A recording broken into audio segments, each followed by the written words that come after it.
Okay, Sam is ready, and I've already forewarned him that this is he's getting ready to dive into a very intense debate between the two of us. Okay, listen, and I trust you. You're a man of your word. Did you lead him in any way? I just said we are currently in an intense debate that he is getting himself into. That's it. Did you tell him what the topic was? Did not. Joining us from The Athletic, you can go to theathletic.com and download the app as well. Less than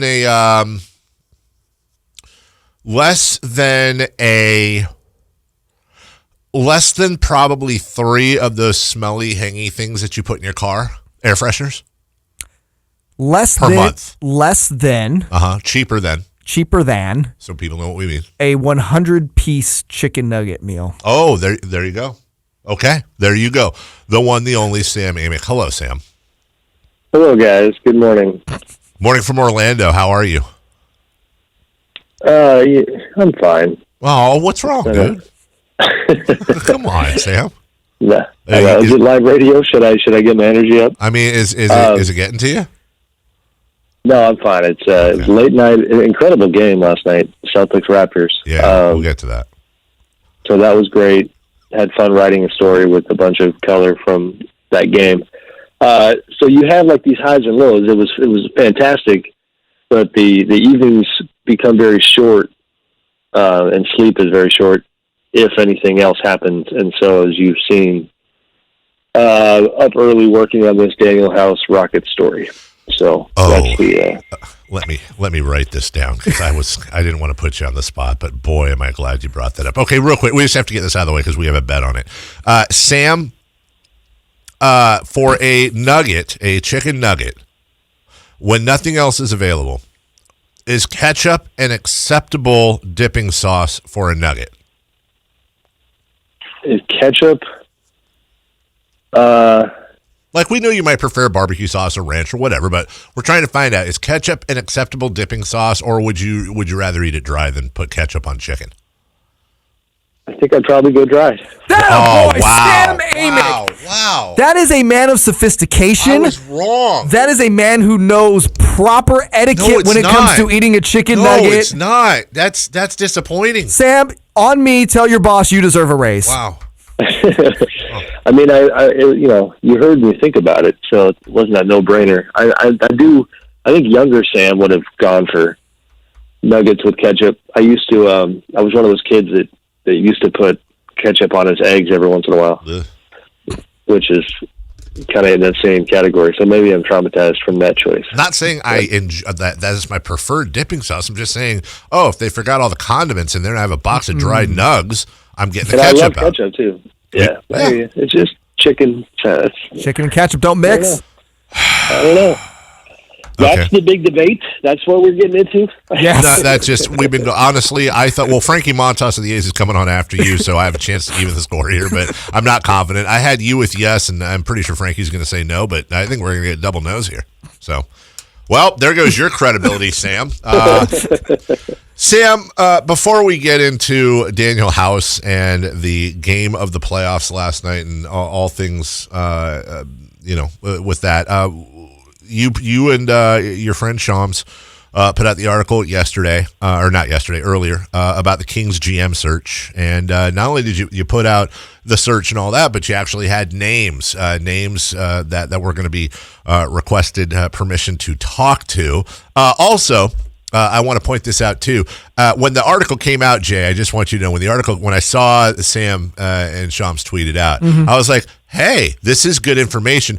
Not sure if I can trust it though. But then I saw other reporters tweet out that they had confirmed that what they had said. And then I was like, okay, I'm going to read the article now. Now I know it's okay. I didn't know it was okay before, but now I know it was okay. And then, of course, they put the names out there that these guys hustled for, which I'm not saying that's a bad thing.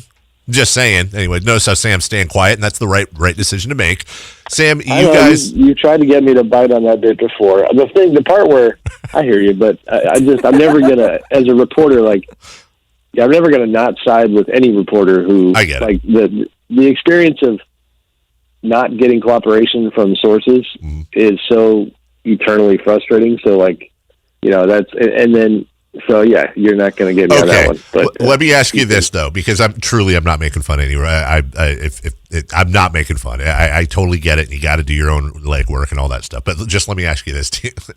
I have this theory that and nobody that we know and nobody here, but I'm saying in other parts of the country, wherever, that sometimes people tweet stuff out they'll be like, can confirm the report, but all they did was just say they confirmed. They didn't really confirm it. They just want to sound like they confirmed it. I mean, you would hope that's not the case. But yeah, I've run into stories where people say that they're pretty confident that's what certain people have done for sure. Here's what you should do later today. You should say the Kings have added a name to the list.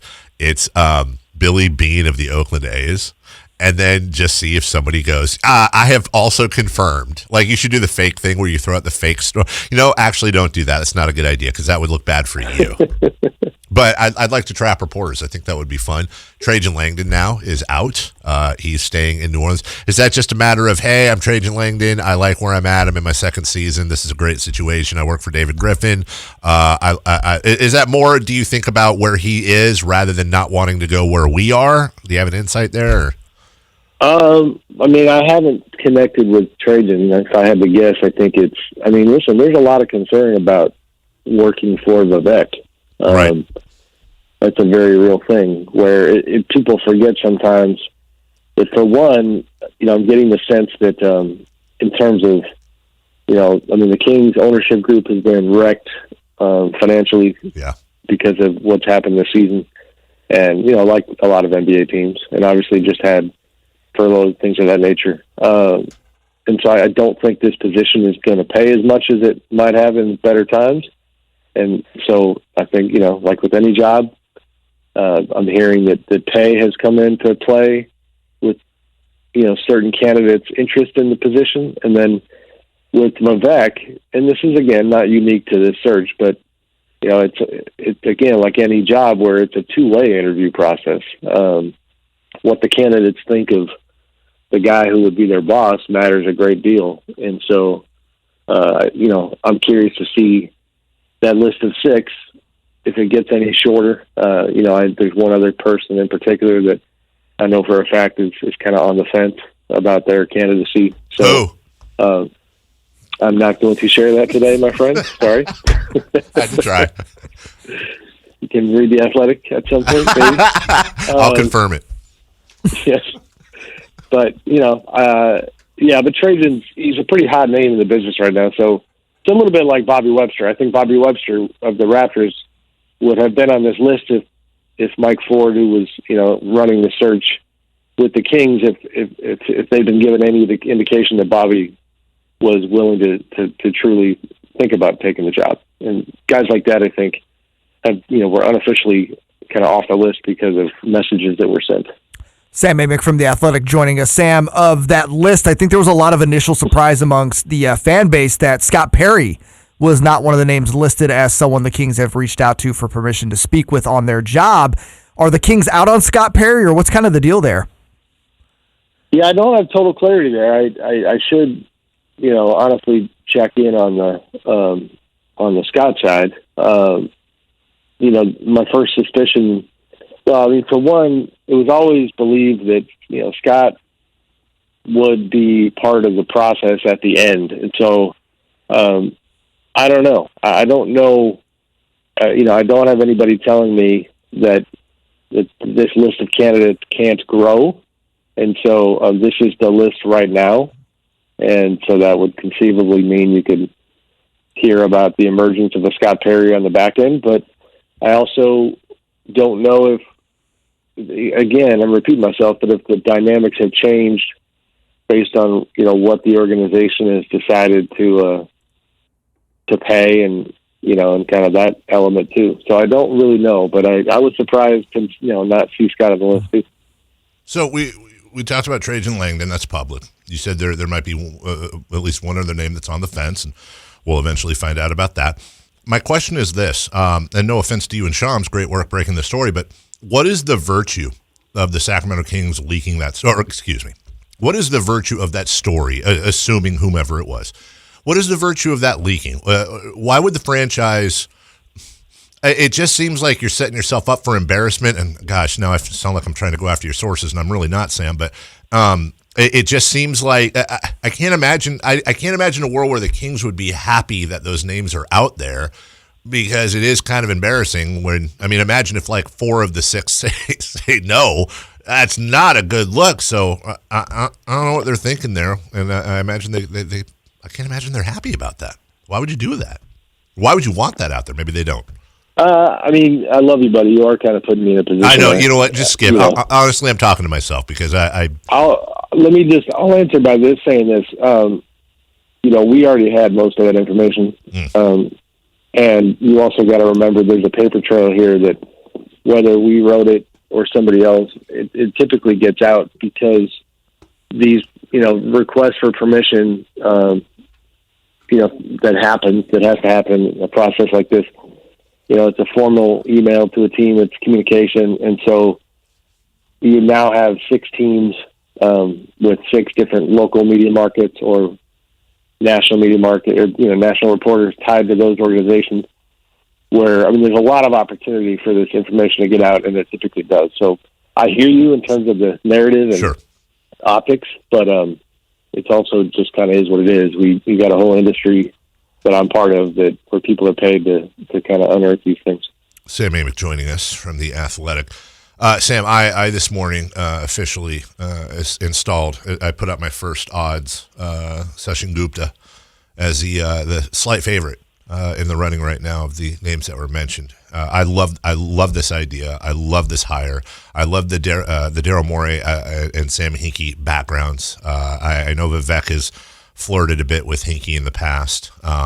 And I love, and I've made a huge case for this over the weeks, that we need somebody that can speak nerd, and I mean that as a compliment. Somebody that it really is kind of the anti-Vlade, that can speak analytics, that understands statistics. The guy helped build the trade machine. Like, give me a break here. Do you see? What do you know about Gupta? A lot of people don't know the name. A lot of people don't know the background. What can you tell us about Sachin Gupta? I don't know as much as I should. Okay. That's fair. But I know. I just wish I knew more about his pre-NBA life. You know what I mean? I don't have a great sense of. So the NBA life. The stuff that definitely pops on the resume is that he was a pretty important part of the Houston Rockets team. There was a Daryl Morey, Sam Hinkie operation, and then worked in Philly with Sam and had the ties to the process. And honestly, I know I'm always shameless about The Athletic, but there's some incredible reporting in the past, feature stories on Sachin about his part in the process, because when he went to Minnesota, he ended up getting kind of featured by one of our writers out there. And I can tell you firsthand that, and you and I have talked offline about how Vivek thinks so highly of Sam Hinkie. Yep. I definitely get the sense that Sam is happy with his lot in life, and I don't anticipate Sam being part of this situation at all. But if Sam were giving a big thumbs up to one of the candidates, Sachin would be the guy. And, I guarantee you that message has been sent. So I can't speak to how much the Kings care about that, but I do know that to be true. So, and he's a guy that, for one, and this matters, is that fantastic reputation as a person, somewhat understated. And, people kind of say, and this is not the stuff that really matters, but it sometimes does, is, he's going to have to work on his press conference abilities. You're not going to win the press conference, but right. You're trying to win the games. So, incredibly creative guy. You mentioned the ESPN trade machine. That thing is just an absolute kind of Wizard of Oz type tool that NBA folks have been enjoying for so long now, and it still boggles my mind how it works. So I'm with you. I think I need to talk to more people about him and learn more. But everything I've heard so far is very positive. Sam Amick from The Athletic joining us this morning. Sam, I want to transition over to another Western Conference team. Billy Donovan and the Thunder have parted ways. Reports are that Billy does not want to be around for what seems to be a forthcoming rebuild, which I thought was interesting after, the Thunder took Houston to 7 games. Is this Sam Presti looking at this team saying, hey, we're not going to win a title with this team? Chris Paul's value is probably as high as it's going to be right now as a Thunder player. Are they just looking at maybe trying to sell high on Chris Paul at this point and just get that rebuild started and see what they can get for him? Yeah, I think so. That is the sense I'm getting. I just don't know, what the market's going to be. As great as Chris was this year, at his age, at $40 million on the back end of that deal, it's just a lot. And so, but I don't know if you guys saw Chris's kind of end of season video on the Thunder's Twitter account after they lost their playoff series. Yep. I mean, it was like it felt like a goodbye to Thunder fans. Like he was already saying, this has been great. I appreciate you guys. I'm going to be in a different jersey next year. And, Billy, for one, I'm happy for Billy because, you guys have heard this, I'm sure. Just incredibly likable guy, and he's just really active in the community and just has a lot of people who love that guy. And for a bit there, the narrative was becoming that, he forgot how to coach back when Westbrook was kind of running roughshod over him. And his coaching job last season was wonderful. And, I reported the other day that he's going to be a candidate in the Philadelphia search for their coaching position. So, to your point, Jay, it's a pivot, and it's obviously an organizational shift in direction. Sam Amick with us. We're almost out of time, so I want to ask you a super quick question, and then my real question. Just going back to the GM stuff real quick. In your experience, I know one of the candidates, the assistant in Miami, they're still in the playoffs. In your experience, do teams generally have to wait to talk to these candidates till after their team is out of the playoffs, or could we see some togetherness there where things are still going on and they're being interviewed? It's typically up to the candidate. So, okay. They can talk before. Okay. And it's obviously gotten, excuse me, gotten stranger because of COVID and being inside the bubble. I mean, it's going to be, that would be a Zoom conversation. That part, I actually thought about writing about that. I was like, man, you think about if you got coaching candidates, if you really want to get a feel for who they are as people, like, are you going to come quarantine for 7 days and come in the bubble and then hang out with them? Right.